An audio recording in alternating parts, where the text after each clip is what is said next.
My name is Lauren Thompson and I'm 32 years old. And I poured 3 months into planning my sister Jessica's dream wedding. I haggled with vendors at dawn, hand-picked orchids to match her perfect blush shade, and calligraphied 200 place cards until my fingers ached. I thought I was mending our family, fractured since Dad's death 2 years ago. But at the Riverside Grand Hotel in my navy cocktail dress, security stopped me cold. "Ma'am, you're listed as a vendor, not a guest," the guard said. My mother's 4 words cut deeper.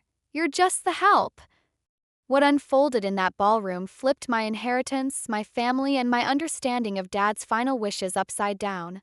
If you're watching, please subscribe and tell me where you're from in the comments. Here's how it went down. The Riverside Grand sparkled under the September sun, its marble entrance draped in $10,000 of white roses and baby's breath. I'd arranged at 5 a.m. I arrived at 3 p.m., 2 hours before the ceremony, in the dress Jessica approved for family photos. My heels clicked as I neared the ballroom, mentally checking my list. Catering at 3:15, sound check at 3:30, bridal suite at 4 o'clock. "Excuse me, ma'am," a security guard with an iPad blocked me. "Thompson Bradley wedding?" "Yes, I'm Lauren Thompson, the bride's sister." He frowned at his screen. "Spell your last name?" "Thompso. Like the bride." He scrolled slowly. "You're here," but he showed me the iPad. Under vendors and contractors, Lauren Thompson, event coordinator. "There's a mistake. I'm family." "Ma'am," the bride and her mother provided the list. "Your vendor access only, service entrance around back." My phone buzzed. Jessica's text. "Where are you?" "Photographer needs lighting checks." "Not family photos." That stung like ice water. "Call my mother, Linda Thompson."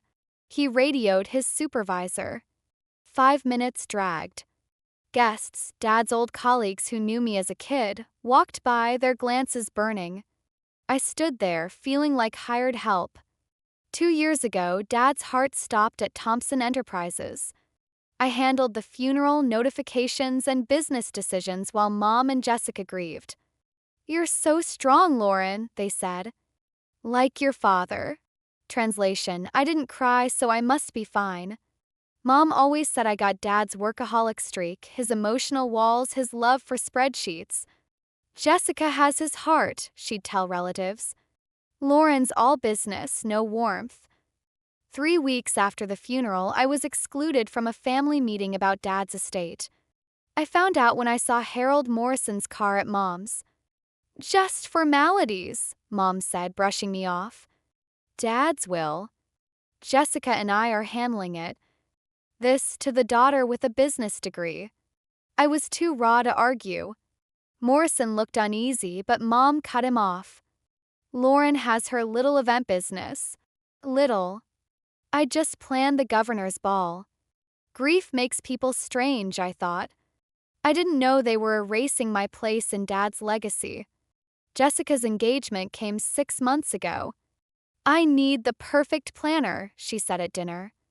"Someone who gets our family's status." Uncle Pete suggested me. "I couldn't ask Lauren to work free," Jessica laughed, her tone sharp. "Unless, as my wedding gift?" Silence fell. Mom smiled. Family waited. "Refuse and I'm selfish. Accept and I'm staff." "Of course," I said. "Family helps family." Dad's phrase tasted bitter. He meant loyalty. They meant servitude. I spent $20,000 of my own money on deposits when Jessica's budget ran dry. I leveraged contacts for discounts, keeping receipts Mom promised to cover later. "You're so organized," Jessica said during fittings as I juggled calls. "I could never do this." Her bridesmaids exchanged looks. One asked, "Aren't you in the wedding?" "Lauren's amazing behind the scenes," Jessica answered. "Being up front isn't her thing." "Not my thing." But planning her wedding for free? That was my thing. The lobby turned frigid as Mom's heels clicked toward me. "Lauren, why the scene?" She snapped. "I'm on the vendor list." You're working, aren't you? She pulled out a $3,000 check. Your payment. We never discussed payment. My receipts totaled $20,000. But this wasn't about money, it was about losing my family if I walked away. No more holidays, no more dinners, no more healing together. Did you think you were a guest? Mom whispered. You're the help, Lauren. Always have been. Through the ballroom doors, I saw Thompson Enterprises execs watching our family unravel. Jessica, interim CEO, was tanking Dad's company. Losses piled up. 3 more months, and his 40-year legacy would be gone. If I stayed quiet, worked from the shadows, maybe I could save it. But with that check in Mom's hand and the guard waiting to escort me out, I saw the truth. They wanted me gone.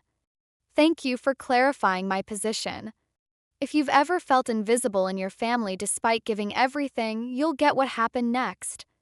This story's about to twist in a way no one at that wedding expected. Not Mom, not Jessica, not me.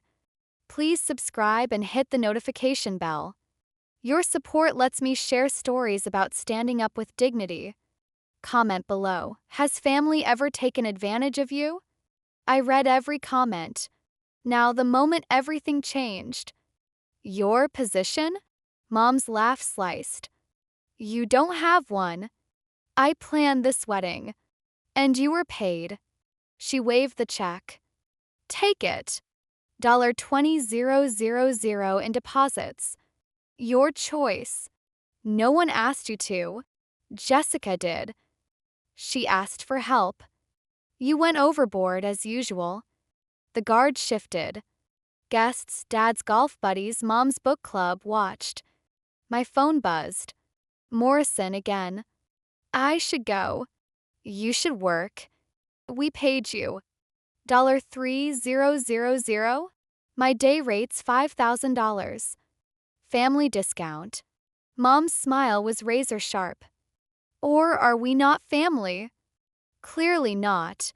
Don't be dramatic. Jessica needs this day perfect. She needs a reality check. Company's dying. She's burning through. Not your concern. Dad left it to Jessica. Did he? Were you there when he signed? Mom's face paled, then flushed. How dare you? I dare because someone should. You're jealous. Always have been. Of what? Her debt? Her firings? Her ability to be loved? The words hung like daggers. Your father loved you, Lauren, but he didn't like you. Too cold. Too much like him. My throat tightened. Harold Morrison stood by the ballroom entrance, his face unreadable, clutching a leather folder. $3,000, Mom said, shoving the check into my hand. Take it and work or leave. Decide now. I stared at the check. $3,000 for 3 months and $20,000 of my own money for a wedding I wasn't welcome at as family. Truth hit hard. My phone buzzed with Morrison's fourth text. Lauren, urgent estate matter. Don't leave the venue. Legal implications. My stomach churned. Mom turned toward the ballroom, expecting me to follow like the hired help she'd labeled me, but Morrison's messages, starting at noon, screamed urgency. Mrs. Thompson, the venue manager, rushed up, flustered. A notarized packet needs immediate attention. Mom spun. What packet? From Morrison and Associates, time-sensitive for the Thompson family. She held a sealed envelope.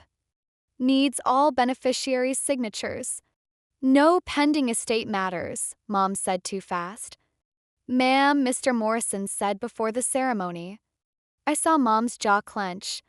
She dodged Morrison for months, claiming the estate was settled. Urgent documents don't show up 2 years later. We'll deal with it after, Mom snapped. He said now. It's legally urgent. Jessica appeared, glowing in her $10,000 dress I'd bargained down from $15,000. Mom, photographers ready for family portraits. Lauren's leaving, Mom declared. Actually, I said, my voice steady, I need to see that packet first. as a Thompson. You're not. My name's Lauren Thompson. Dad was David Thompson. I'm a beneficiary. The manager glanced between us. Guests stared openly. Jessica's smile cracked. 5 minutes, I said. Then I'll go. Morrison stepped forward, face grim. 5 minutes won't cut it, Miss Thompson. Harold, Mom's voice could have iced the room. This is inappropriate. Linda, I've sent 17 certified letters you ignored. Our business is done. The estate's isn't. He looked at me. Lauren, you need to see these documents. She sees nothing, Mom snapped. The will's done. Which will? Morrison's words exploded silently. The lobby froze. Even the guards stopped pretending not to listen. Dad's business partners edged closer, sensing trouble. Mom, Jessica's voice spiked. What's he mean? Which will? Nothing. Harold's mistaken. But Mom's hands trembled. I have the amended will, Morrison said, tapping his folder. Signed 2 weeks before David's death. The one you said didn't exist when you filed the 2021 version. My legs wobbled. 2 weeks before, Dad had called me to his office talking legacy business me. I thought he was nostalgic. Discuss this privately, Mom hissed. You had 2 years, Morrison shot back. The law demands transparency when fraud's suspected. Fraud. Jessica's voice broke. Cousin whispered. Someone recorded. Thompson family drama unfolded at the year's biggest wedding. Inside, Mom ordered. Now. No, Morrison said. With witnesses who knew David, this is the place for truth. He looked at me. Your father wanted transparency, Lauren. We entered the ballroom like a funeral march, 200 guests watching as Jessica led in her gown, then Mom, me, and Morrison. Quartet stopped. Jessica grabbed a microphone, laughing nervously. Small family matter, folks. Meet Lauren, our amazing planner. She pointed at me like I was a prop. She made today happen. Weak applause. My vendor badge dangled like a mark of shame. I stood in my cocktail dress, not the bridesmaid gown I'd imagined. Lauren, check catering? Jessica's smile was razor sharp. That's why you're here, right? Actually, Morrison stepped up. Ms. Thompson's here as a beneficiary of David Thompson's estate.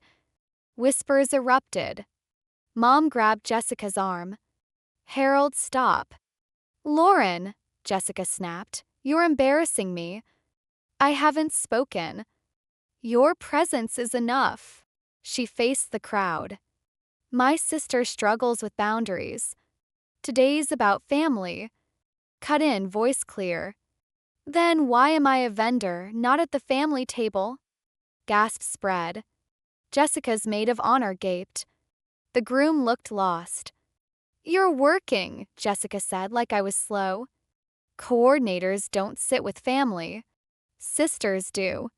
You're paid $3,000 for 3 months and $20,000 in deposits. Murmurs grew. Someone said, $20,000? You chose those deposits, Mom snapped. No one forced you. No one invited me to the estate meeting or will reading either.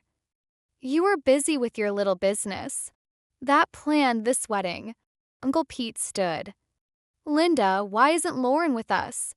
She's staff, Mom said to everyone. Her choice. Humiliation burned, public and complete. The groom's mom stood. The bride's sister is staff? It's complicated, Jessica said fast. Lauren wanted a professional role. I wanted to help.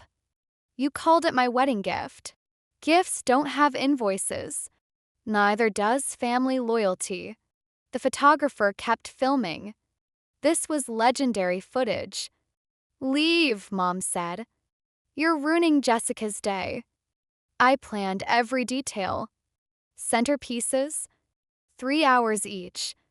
Menu, 16 tastings. Flowers, here at dawn. We know, Jessica shrieked. Perfect Lauren, always doing everything, making us look useless. Truth spilled out before 200 witnesses. I never made you look useless, I said softly. You did that. Dad's company isn't your business. It was his life and he left it to me. Did he? Morrison interrupted. The will I have says different. Silence fell. Mom collapsed into a chair. Jessica paled. Perhaps, Morrison said, we should review what David wrote 2 weeks before his death. Fully competent, witnessed, clear. Not here, Mom begged. You chose deception, Linda, Morrison said. I scanned the room, relatives, Dad's partners, strangers watching our family crumble. The photographer kept rolling. Leave, I asked Mom. Fine, but I'm taking the truth. I started for the door, heels clicking. Morrison's voice boomed. Lauren Thompson, as executor of your father's amended will, you must stay. You're the primary beneficiary.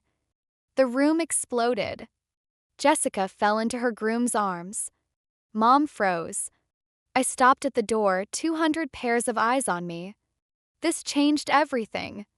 What came next shocked everyone and exposed a 2-year lie bigger than I'd dreamed. This story resonates, like, and share it with someone who needs to hear about standing up to toxic family.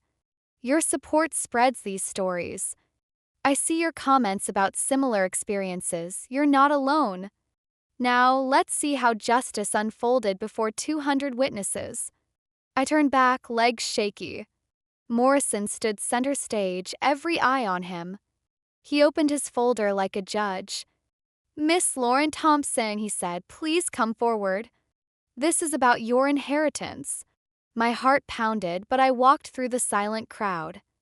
Phones recorded what would become the city's most viral wedding. Mr. Morrison, Mom stood, this isn't the time. Linda Thompson, Morrison's voice was steel. You filed a 2021 will, swearing it was David's last. You claimed no other existed. That was perjury. Gasps filled the ballroom. Jessica's bridesmaids huddled around her like a shield. Harold, please, Mom's voice broke. On March 3, 2023, 2 weeks before his death, David Thompson signed a new will in my office, Morrison said, holding up a document. Dr. James Chen and Margaret Howell witnessed it. Both confirm he was fully lucid. Dr. Chen stood. David was sharp as ever. Margaret, with the company execs, nodded. He knew his intentions. Morrison continued. He wrote, Lauren has my work ethic and vision for the company. Jessica, though loved, lacks business skills. Lauren built her own success without family help, proving she's the leader. The room went silent. I heard my own pulse. The will gives Lauren 60% of assets, including Thompson Enterprises control. Jessica gets 20%. Linda gets 20% in the house. Impossible, Jessica whispered. Daddy wouldn't. There's more, Morrison said. A letter if the will was hidden. He held up another paper. Continue. Mom sank into her chair, her composure crumbling. Don't. Morrison looked at me. Your call, Lauren. Your executor. 200 eyes watched. My sister in her gown, Mom looking frail, me, the vendor who wasn't family. Read it, I said. Morrison's voice boomed with Dad's words. Lauren, I know your mother and sister will try to push you out. Linda never forgave you for being like me, driven, maybe distant. She calls it cold. I call it strength. Jessica sobbed. Her groom looked lost. You built your business without our money, Morrison read. Jessica failed every venture I backed. The company needs you, not sentiment. Stop, Mom begged. Morrison didn't. I set Lauren's inheritance as a trust to block Linda's interference. Morrison has records of her attempts to hide this will. Yes, Linda, I knew you'd try. Murmurs spread. Someone said he knew. If the will was hidden, Morrison continued, Jessica's share drops to 10% with the rest to Lauren. Linda, you triggered that clause. Jessica stood, mascara streaking. It's fake. It's filed with the state, Morrison said. March 5, 2023. Your mother was notified after David's death. All eyes hit Mom. She froze, exposed. You knew. Jessica's voice cracked. You lied to me? You weren't ready, Mom whispered. The company would have crushed you. So you let me fail? Let me ruin Dad's legacy when Lauren could have saved it. Margaret Howell stood. The executive team's been waiting for Lauren. We've limited Jessica's damage, but we need real leadership. 70%, Morrison corrected, checking the will. With the clause triggered, Lauren gets 70%. The ballroom exploded, relatives arguing, execs nodding, Jessica's friends filming. The wedding was now a drama. Ms. Thompson, Morrison said, do you accept your inheritance? Every eye locked on me, the help, the daughter too like her father. I accept. I took the documents, their weight grounding me. Mr. Morrison, note I'm accepting at 4:47 p.m. with all these witnesses. Noted, he said as phones recorded. You can't, Mom stood, trembling. We'll fight it. On what grounds? I asked calmly. Fraud? You did that. Undue influence? Dad had witnesses. Incompetence? His doctor disagrees. As the words hung in the air like a thunderclap, Jessica's sobs echoed through the ballroom, her mascara-streaked face a mask of desperation. Lauren, please, she begged, her voice cracking under the weight of the moment. Her wedding gown, that pristine $10,000 confection I'd haggled down from $15,000, now seemed like a symbol of everything false in our family. The lace edges trembled with her shaking shoulders, and for a split second I felt a pang of the old sisterly protectiveness. But it vanished as quickly as it came. This wasn't about pity anymore, it was about truth. I'm not ruining it, I replied, my tone steady despite the storm raging inside me. The guests, 200 pairs of eyes, were locked on us, a captive audience to our family's unraveling. Whispers rippled like waves across the room, phones discreetly capturing every raw second. I turned to Morrison, the lawyer whose grave demeanor had become my anchor in this chaos. File the papers Monday. I want a full Thompson Enterprises audit. My words were clipped, professional, the businesswoman in me taking over where the hurt daughter faltered. Margaret Howell, our CFO, stepped forward then, her tablet in hand like a weapon of revelation. She was a no-nonsense woman in her 50s, with sharp eyes that had seen too many boardroom battles. I have 2 years of financials ready, she said, her voice calm but laced with the satisfaction of long-held patience. It was as if she'd been waiting for this exact moment, her loyalty to Dad's vision finally vindicated. You planned this? Mom accused, her face twisting in fury. She pointed a manicured finger at Margaret, her composure cracking like fine china under pressure. Mom had always prided herself on control, on being the matriarch who pulled strings from the shadows. Now those strings were snapping one by one. We hoped for this, Margaret corrected, unflinching. She glanced at me with a nod of solidarity. Jessica's leadership is bleeding the company dry. One more quarter like this, and it's bankrupt. We've been holding on by a thread, minimizing the damage where we could. Her words landed like facts in a courtroom, undeniable and cold. Jessica's groom, Bradley, tall, polished, from that old money family that valued pedigree above all, finally broke his stunned silence. He looked at Jessica with a mix of confusion and dawning horror, his tuxedo suddenly seeming too tight. Bankrupt? You said the company was fine. Thriving, even. His voice rose slightly, the first crack in his composed facade. I'd met him a few times at family dinners, always polite but distant, as if he sensed the undercurrents but chose to ignore them. I thought it was, Jessica stammered, her hands fluttering uselessly at her sides. She turned to Mom for backup, but Mom's eyes were fixed on the floor, avoiding the accusatory stares from the crowd. I mean, the reports looked okay. Mom handled most of it. You never read the reports, Margaret interjected gently but firmly, like a teacher correcting a wayward student. You sign whatever your mother put in front of you. Blindly.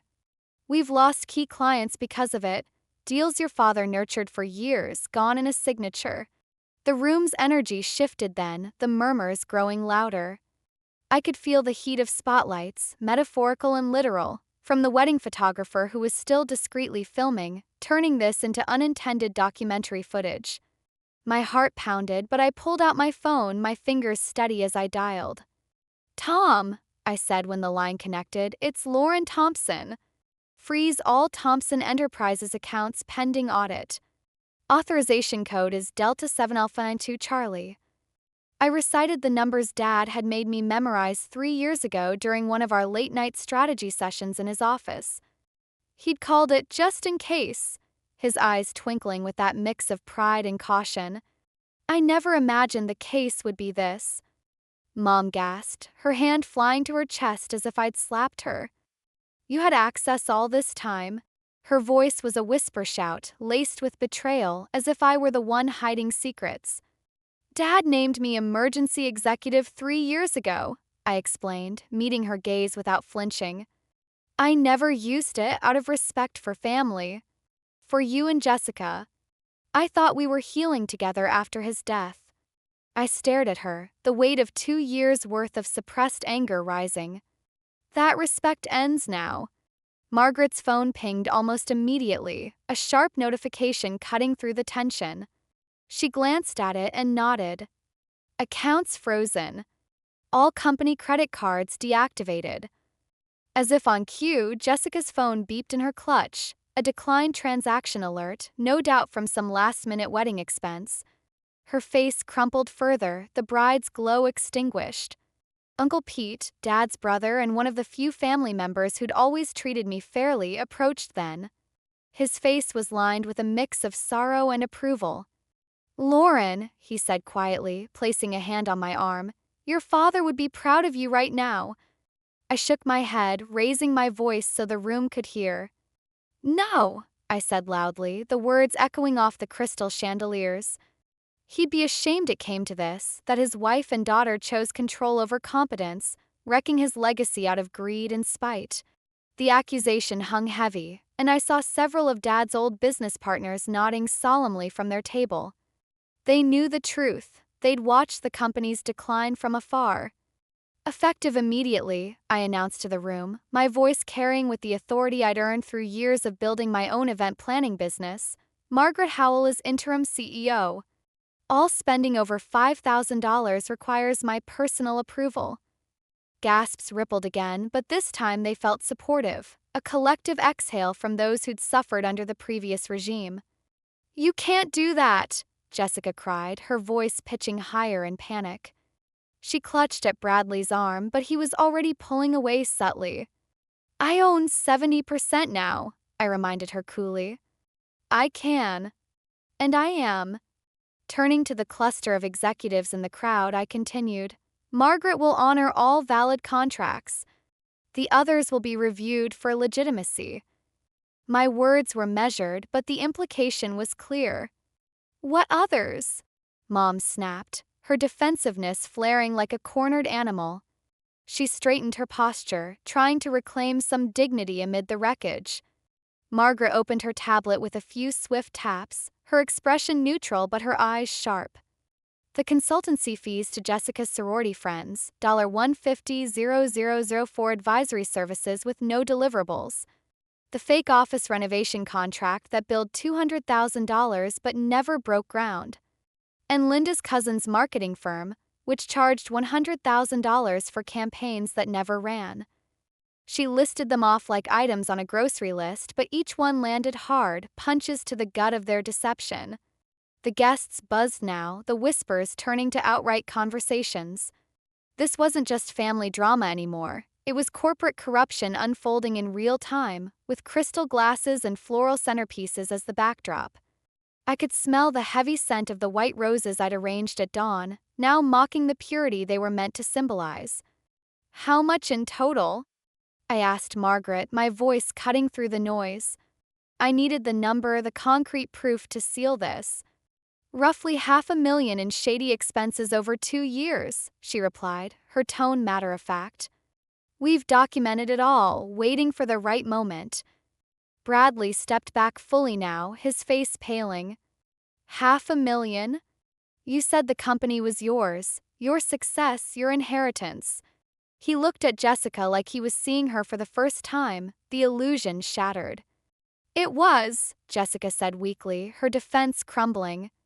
It is. Mom handled the details. Your mother said a lot of things. I cut in, my words sharp but controlled. None of them true. Not about the company, not about Dad's will, not about me. The microphone at the podium caught my eye then, a tool meant for toasts and speeches, now repurposed for closure. I walked to it, the click of my heels echoing in the sudden hush. Ladies and gentlemen, I said, my voice amplified across the ballroom, I'm sorry for this disruption on what should have been a joyous day. Please enjoy the wedding. Everything has been paid for, by me apparently, through the deposits I covered out of my own pocket. Consider it my final gift to my sister. As I headed for the exit, the grand double doors looming like freedom, Mom's voice called after me, desperate and raw. You're destroying us, Lauren. I stopped, turning back one last time. The room blurred slightly through unshed tears, but I held them back. No, Mom. You destroyed us when you decided I was less than Jessica, when you hid Dad's will, when you let her ruin his company rather than admit I was the one who could save it. The words tasted like vindication, bitter but necessary. Where are you going? Jessica sobbed, her gown pooling around her as she sank into a chair, the picture of a fallen bride. To save Dad's company, I replied. Something I should have been doing for the last 2 years if you hadn't lied to everyone, including yourselves. Morrison fell into step beside me as I walked, his leather folder tucked under his arm like a shield.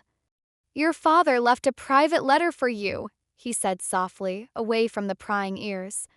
For when you're ready to read it. I'm ready now, I told him, my resolve hardening with each step. At the doors, Margaret called out, her voice carrying over the din. Miss Thompson, the executive team wants to meet first thing Monday morning. We've been waiting for you for real leadership. I nodded, a small smile breaking through for the first time that day. Then I left, stepping out into the cool September air, alone but no longer powerless. The venue's marble steps felt solid under my feet, a far cry from the shaky ground I'd walked on for years. The wedding continued without me, but from what I heard later through the grapevine and the viral videos, it was a complete mess. The champagne toast, meant to celebrate love and new beginnings, felt empty and forced, the bubbles flat after the family's lies had been laid bare. Guests clinked glasses awkwardly, their conversations dominated by the scandal rather than the couple. Jessica, ever the performer, tried to push through, but she cried openly during her father-daughter dance with Uncle Pete. He stepped in nobly, twirling her under the lights, but her tears soaked his shoulder. She knew now that her inheritance, her supposed empire, was built on fraud. A house of cards collapsed in front of everyone who mattered. Videos flooded social media within hours, grainy clips from guest phones capturing the drama in all its glory. Society wedding exposed as fraud trended citywide by nightfall, hashtags like #ThompsonTakedown and #wedding-scandal exploding across platforms. Country club gossip mill, that relentless machine of whispers and judgments, went into overdrive. 3 separate guests, old family acquaintances who'd always been more loyal to Dad than to Mom, sent me clips of Mom trying to do damage control in the aftermath. In one, she cornered a group of her book club friends, spinning a tale of misunderstandings and legal mix-ups. In another, she blamed Morrison for ambushing the event.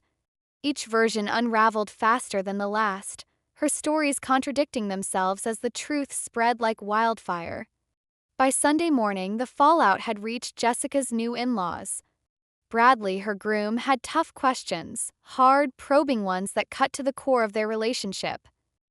He confronted her about the wealth she'd claimed as her own, the business acumen she'd boasted about during their courtship, the endless family fortune she'd painted as a safety net for their future. His family, those old money conservatives from the Bradley dynasty, were absolutely horrified. They valued honesty above all else, their reputation built on generations of straightforward dealings. The scandal was a stain they couldn't abide.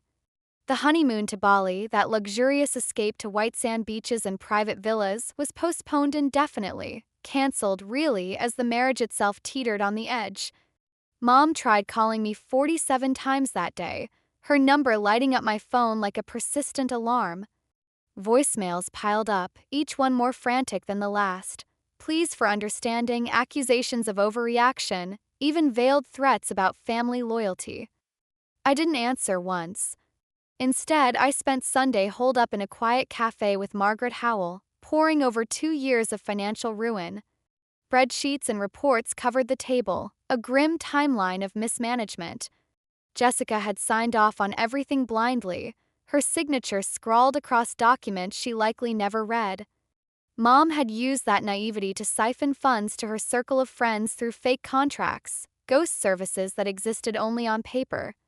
The company, once employing 300 dedicated people, was down to 150, the layoffs a desperate measure to cover Jessica's extravagant spending on business retreats that were really spa weekends and consulting that benefited no one but Mom's cronies. "Your father built this over 40 years, Margaret said, sliding the original incorporation papers across to me. They were yellowed with age, Dad's bold signature at the bottom a reminder of his vision. From a small startup in a garage to a powerhouse. Jessica nearly killed it in just 2 years with her absence of leadership. Can we save it?" I asked, tracing Dad's name with my finger. The weight of responsibility settled on my shoulders, but it felt right, like slipping into a role I'd been preparing for all my life. "With you leading, yes," Margaret assured me, her eyes lighting up with optimism.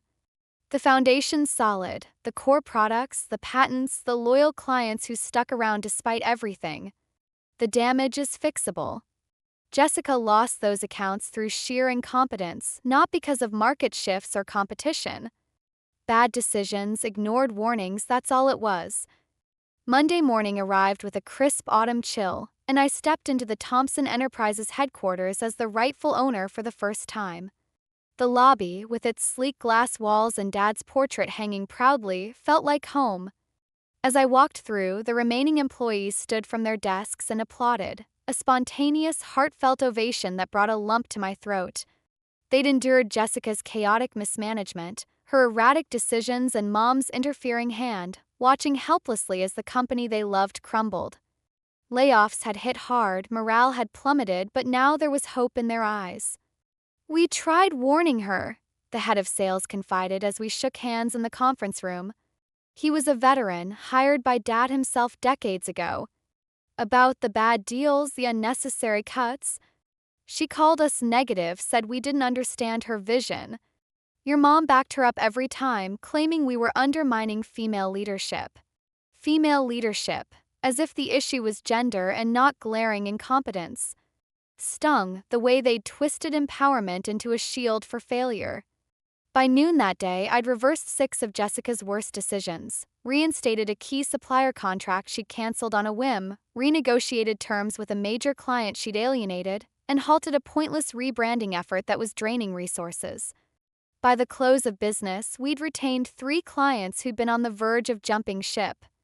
The stock price, which had plummeted 30% under Jessica's tenure, ticked up 2 points almost immediately on the news of the leadership change. Wall Street whispers spread fast, and investors breathed a sigh of relief. The audit, when it came full force, was brutal, far worse than even Margaret had hinted. It wasn't just incompetence, it was systematic abuse. Jessica hadn't merely failed. She'd signed checks that Mom had written to herself, $500,000 disguised as consulting fees and development costs, all funneled straight into Mom's personal account. Fake invoices, padded expenses, it was a web of deceit that made my stomach turn. "That's embezzlement," our legal counsel said plainly during the review meeting, his face grim as he pointed to the highlighted lines in the report. "Clear cut. We could press charges, Lauren. This could mean real consequences, fines, prison time." I sat in Dad's office, my office now, staring at the evidence stacked on the massive oak desk where he'd taught me about balance sheets and integrity. The room still smelled faintly of his cologne, a ghost of his presence. Jail time for Mom and Jessica. The thought twisted in my gut, a mix of justice and sorrow. They were family, flawed and toxic, but family. I want the money back, I decided finally, my voice firm. All of it. They have 30 days to repay or we file charges. No exceptions. Mom's lawyer called within hours, his tone oily and negotiating, offering settlements and excuses. There was no negotiation. Pay up or face the courts, simple, non-negotiable terms. They scrambled, liquidating assets to comply, but the damage to their lives was done. Jessica's marriage imploded by the end of the second week. Bradley's family, those pillars of old money integrity, couldn't stomach the lies she'd woven. The exaggerated wealth, her inflated role in the company, even the sanitized version of our family dynamic she'd fed them. The prenup he'd wisely insisted on, drafted by their high-powered attorneys, shielded him from her mounting debts. He filed for annulment, citing fraud as the grounds. It was hard to argue against when 200 wedding guests had witnessed the deception unfold live. Jessica was left reeling, her dream life shattering like glass. She called me then, her voice raw from crying. "You ruined my life, Lauren." The accusation stung, but I was done absorbing their blame. "No, Jess," I replied evenly. "You ruined your life when you agreed to steal my inheritance. When you let Mom convince you that lying was easier than earning. Mom said it was rightfully mine," she whimpered, "that Dad was confused when he changed the will. Senile, even. Dad was many things, driven, sometimes distant, but confused wasn't one of them," I said. He saw clearly, right up to the end. "I'm your sister," she pleaded, as if that word alone could erase the betrayal. "You were my sister," I corrected gently but firmly. "Then you made me the hired help at your wedding, listed me as a vendor while I poured my heart and savings into making your day perfect." In the 3 months that followed, I turned Thompson Enterprises around with a focus that bordered on obsession. We rehired 50 of the laid-off workers, their grateful faces a reminder of what was at stake. We won back 2 major contracts Jessica had fumbled through neglect, negotiating terms that not only restored revenue but expanded our market share. Investor trust trickled back, then flooded in as quarterly reports showed black ink instead of red. The board, in a unanimous vote, confirmed me as CEO, a validation that felt like Dad's hand on my shoulder. Mom had to sell her cherished country club membership to scrape together the repayment for the embezzled funds. The humiliation burned her, I knew, but it was a fraction of what she'd inflicted.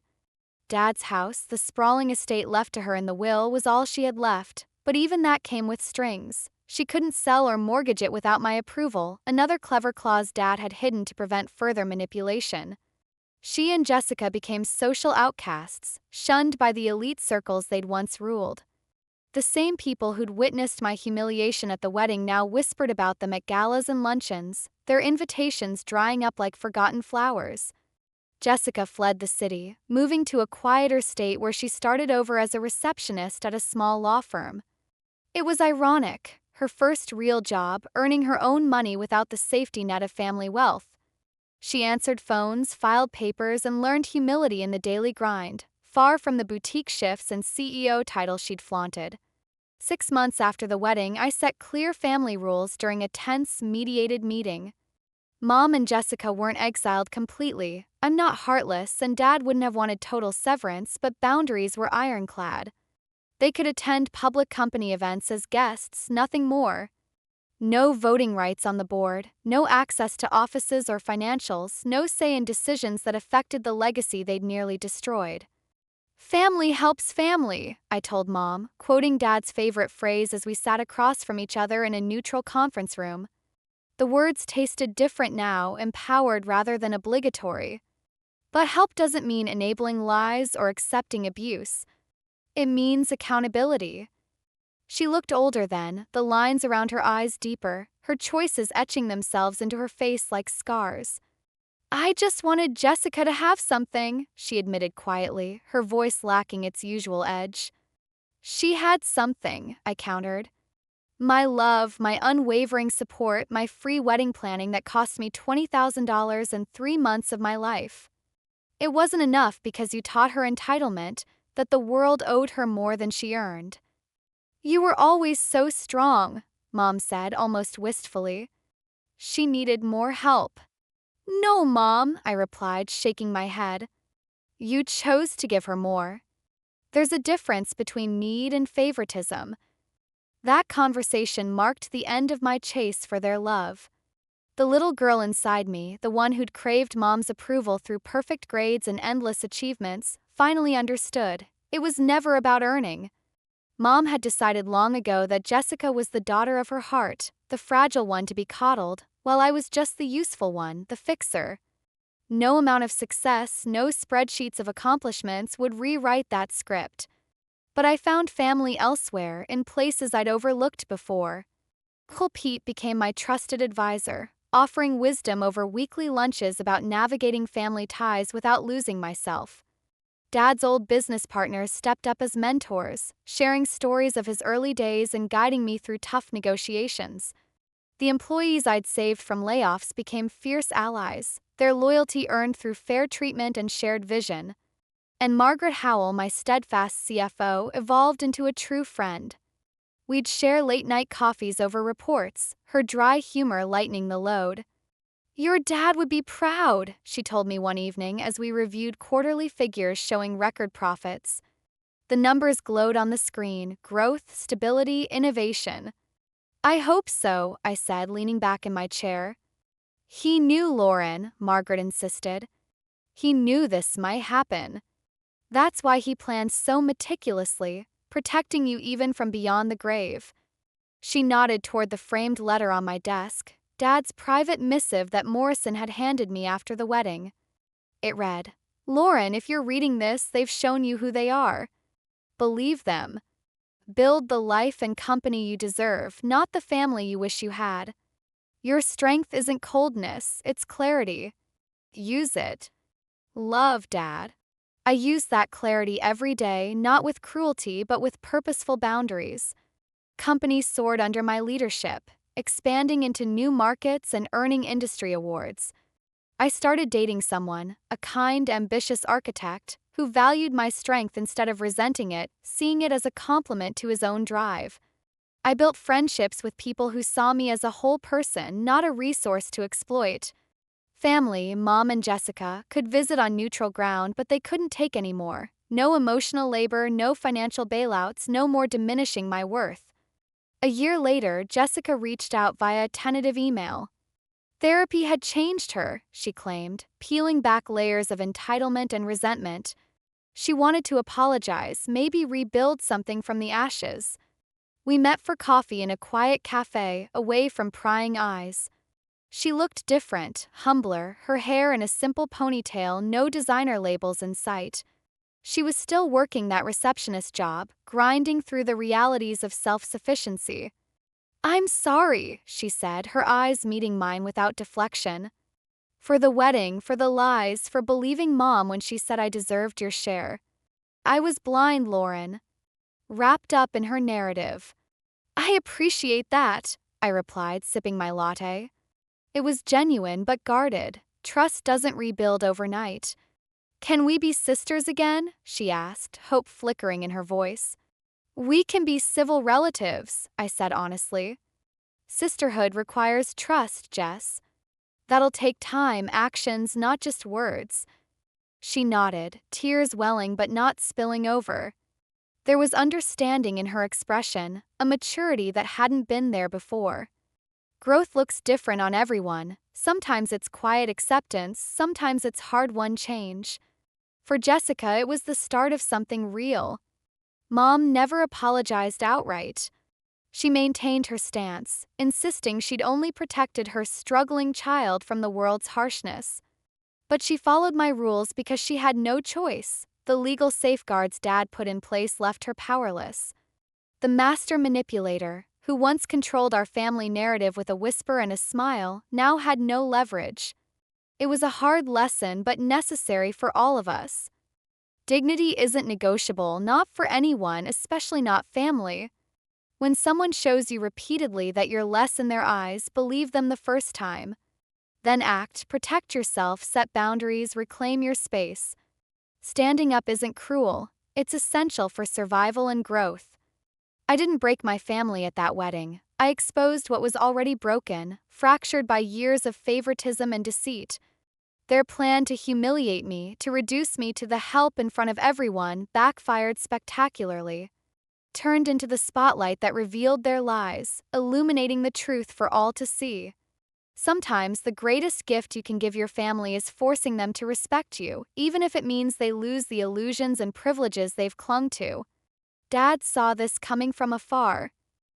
He didn't warn me with dire predictions. Instead, he armed me with the tools I needed: ironclad legal documents, trusted allies like Morrison and Margaret, and the inner strength that Mom always refused to acknowledge, labeling it as coldness when it was really resilience.